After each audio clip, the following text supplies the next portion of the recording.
E hoje eu trouxe um gráfico que vai ficar muito legal para entender. Se você puder jogar na tela aí. Que, aqui a gente consegue ver literalmente o crescimento da oferta de dinheiro dos bancos centrais, principais bancos centrais. Então aqui tem o Fed, tem o Banco Central Europeu, tem provavelmente esse daqui da China, não sei na real, mas bom, tem vários bancos centrais, eu acho que os mais importantes. E eu sei que tá meio apagadinho, né? Mas tudo bem. Basicamente, isso aqui é quanto que a oferta de dinheiro está crescendo no mundo. E se a gente for olhar, a gente consegue ver um padrão muito grande de quando a oferta de dinheiro, ou seja, quando os juros estão baratos e o governo está imprimindo mais dinheiro, o Bitcoin costuma subir bem. E quando essa oferta está começando a ser reduzida e diminuindo a quantidade de dinheiro ofertado, né, e jogado no mercado, dinheiro sendo impresso, ele geralmente cai. Então a gente vê aqui alta enquanto ele sobe, atingindo um novo topo histórico. Ele começou a cair, a gente cai. Ele começou a subir, a gente sobe. Ele começou a cair, a gente cai. Aí, por exemplo, quando a gente teve na pandemia aqui, que, cara, teve muito dinheiro foi impresso, tanto nos Estados Unidos quanto aqui no Brasil, os governos bateram máximas assim de dívidas, porque realmente tinha que criar muito dinheiro para bancar os hospitais e tudo mais, vacina, foi realmente um custo muito grande que o Estado teve que assumir. A gente teve mais uma alta e depois cortou, teve mais uma queda. E agora parece que a gente está começando, aqui esse gráfico não está atualizado, mas se a gente for olhar no gráfico do Fed, do Banco Central dos Estados Unidos, a gente já subiu a linha aqui, a gente já rompeu. O Banco Central finalmente já está criando mais dinheiro com relação ao ano passado, né? Depois de muito tempo. E aí a gente entra naquela questão de taxa de juros. Então, basicamente, é isso que é taxa de juros. Se a taxa de juros está barata, o dinheiro está barato. Quer dizer que vai ter mais impressão de dinheiro, quer dizer que a economia vai estar circulando mais, quer dizer que, a gente vai estar nessas fases de crescimento aqui. Se a taxa de juros está alta, a impressão de dinheiro é mais controlada, a circulação do dinheiro na economia é mais controlada e geralmente a gente vai estar nesse período de queda aqui. Dito isso, Estados Unidos. Continue, tá, mano? Não preciso falar mais nada, né? Só Estados Unidos você já sabe o que você tem que falar. Quando que a gente vai ter corte, meu amigo? Então, hoje mesmo saiu as Funk Minutes, são as atas, né? Que é basicamente a ata do que aconteceu na reunião no mês passado. Tá, que geralmente sai 3 semanas depois da reunião. E basicamente, o que foi conversado foi o que ele falou, foi o que o Powell falou, não teve nenhum desvio aí do que foi falado para o que saiu na ata. E basicamente, nós estamos esperando a inflação entrar na meta. Qual que é a meta? 2%. Tá? Então, na hora que a inflação anual bater 2%, eles vão começar como é que eu posso dizer? A fazer cortes de uma maneira mais rápida, de uma maneira mais fácil. O que eu tô vendo porque o que eles veem não é um indicador só, não é só a quantidade de novos empregos, não é só o desemprego, não é só a quantidade de transporte ou core inflation. Eles olham todo o agregado de indicadores para poder dizer, tá, o agregado de indicadores está dizendo que a inflação vai se manter na meta de 2%. Então a gente começa a cortar juros e iniciar a aumentar a taxa de liquidez, a velocidade da taxa de liquidez, de liquidez no mercado, que é quantitative easing, basicamente, que começa a ter mais fluxo de capital dentro do mercado. Geralmente esse ciclo esse ciclo costuma ter 4 anos, que costuma fazer sentido com as eleições americanas, tá?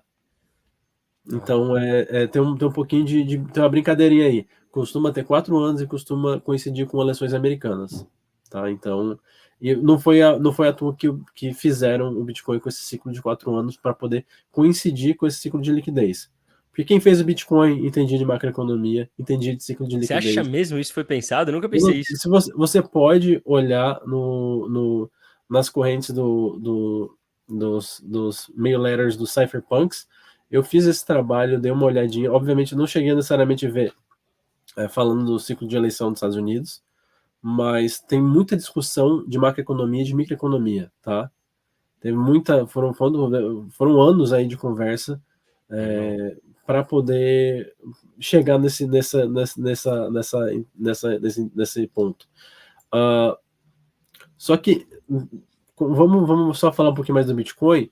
O ciclo de 4 anos ele vai diminuindo a recompensa, só que os mineradores estão emitindo cada vez menos bitcoins, então a influência dos mineradores é cada vez menor, tá? Porque tem muito mais Bitcoin emitido do que Bitcoin que está para vir. Sim. Então, se o market cap diluído por todas as moedas que vão existir é menor, então a influência é menor. Ou seja, os mineradores têm menor influência. Então, voltando para a macroeconomia, nós estamos iniciando um novo ciclo de liquidez. Tá? Se você, como você falou ali, o M2, o agregado do M2, que é a quantidade de moeda que tem circulando na economia, de depósitos, você soma nos Estados Unidos, você soma no Japão, no banco da Inglaterra, tá ali o BOE, tem o Banco do Japão, o Banco Europeu.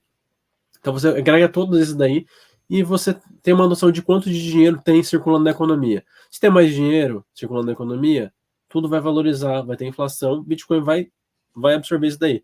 Na verdade, o Bitcoin é um buraco negro financeiro. E eu chamo de buraco negro keynesiano, que é o keynesiano, a corrente keynesiana é basicamente você investir para depois ter um rendimento maior.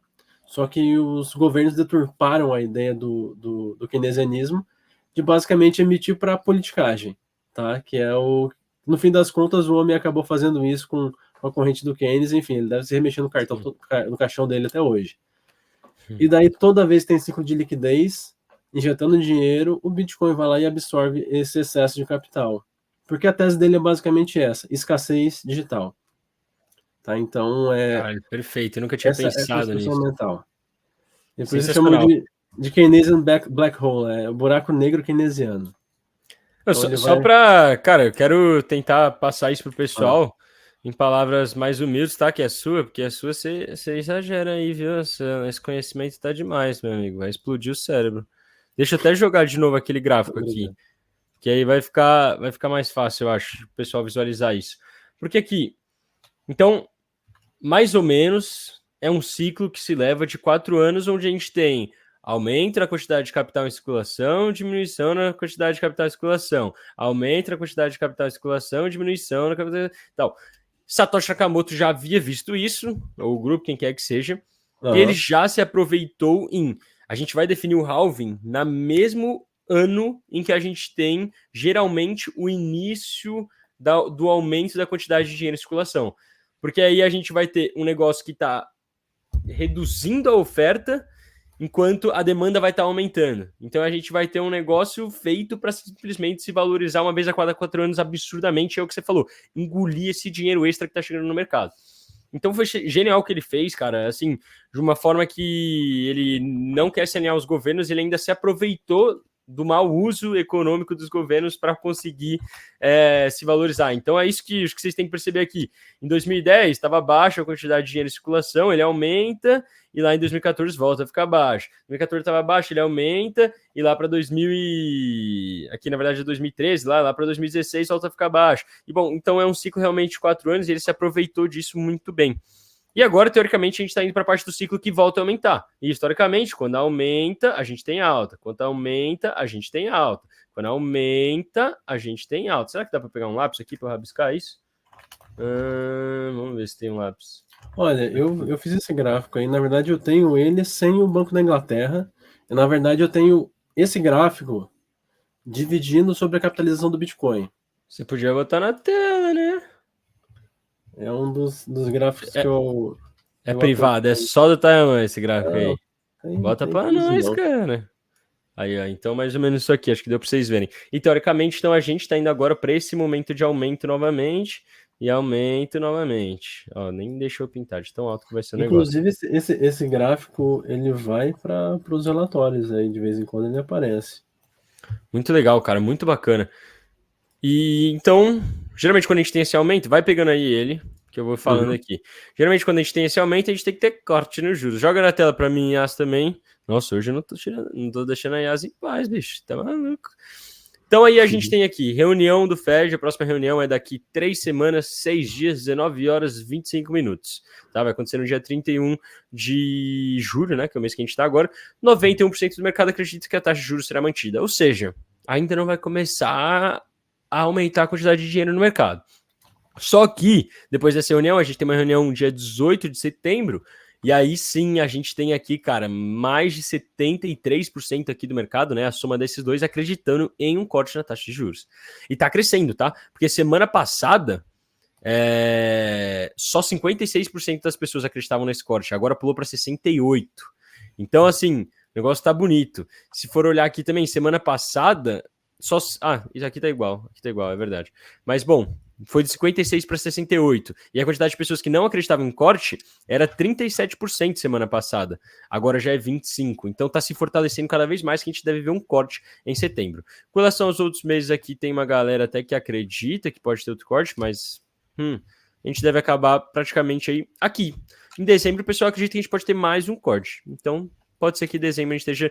Se a gente fechar esse ano com 2 cortes, cara, vai ser lindo. Porque a expectativa que eles têm dito até agora é de um corte